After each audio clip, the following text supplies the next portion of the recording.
Hey guys, so today we're going to talk about Michael Vick. He just got a huge contract to play for Philadelphia for the next 6 years and for $100 million. Now a lot of people are saying, well, why hasn't America forgiven Michael Vick? And I think the easy answer for that is, to a lot of Americans, he killed their best friend. And it doesn't really matter how good you play football. If you killed somebody's best friend, that's kind of it. You're not going to get in good graces with them. It's just not going to happen. Now, what do I mean, by that? I think that in America, dogs hold this almost semi-sacred position. And you can kind of see it in the media. Think of movies that you've seen with dogs in them. Think of any movie with a dog in it. They're almost always a positive element, if not almost the purest form of good in that movie, or any movie really that has a canine in it. And if you talk to people on a regular basis, dogs are almost always, if they've got them, kind of just under family. Like, for example, I was watching the news, with the Hurricane Irene. And something that you almost always hear in disasters is, thank God I'm okay and my family is, and thank God we took our dogs okay. It's always dogs are like right under family for people. Good or bad, that's just kind of where it is. And culturally for the vast majority of Americans, I think. And I think that when somebody hears somebody had killed one of these dogs, it means something. You feel it. It's like somebody did something to your dog. It's like somebody did something to your family. You see what I'm saying? And when that happens, you remember it. Like, I'll give you an example. I'll talk for myself because, that's the best person to talk for. When I hear the term Michael Vick, I do not think of a great football player. He is a pretty good football player. Don't get me wrong. World class. But what do I think of when I hear the term Michael Vick? I think of my little German Shepherd, and I think about somebody or myself strangling it and what it would take to get there mentally. How, it's not fathomable. Why would that happen? I mean, unless it was like some kind of, zombie or, some kind of disease scenario, I can't imagine killing my little dog.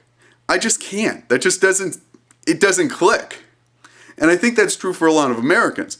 And so when they hear somebody has done that, these people are the other. There's something else. You follow? So it's hard to forgive somebody that's in that category. And I think that's kind of where Michael Vick is for a lot of Americans. Now, I personally, because I feel that way, because, I think of somebody hurting my little dog whenever I think of Michael Vick, naturally, I don't watch him in, games. I love football. I absolutely do. I got a crappy fantasy team, and I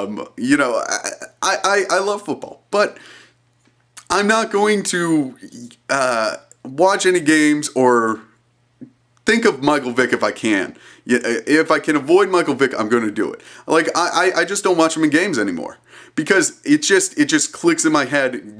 Dog murder. Don't watch. It's a painful thought, so I don't do it. And so I always kind of end up rooting against him because I don't want to see him in the playoffs playing at the Super Bowl or anything because I want to watch the Super Bowl. I want to be able to enjoy the Super Bowl.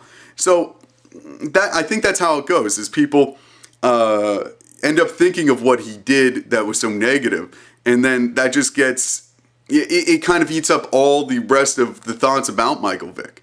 And that's why people don't want to see him play anymore.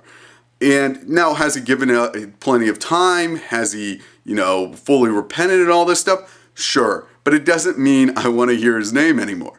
If he changed his name, maybe, and he didn't tell me about it, I think I'd be okay with it.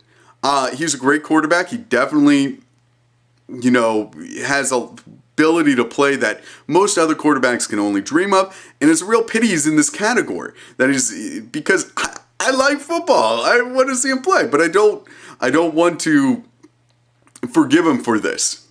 Because if it was somebody else that wasn't in sports, I wouldn't forgive him.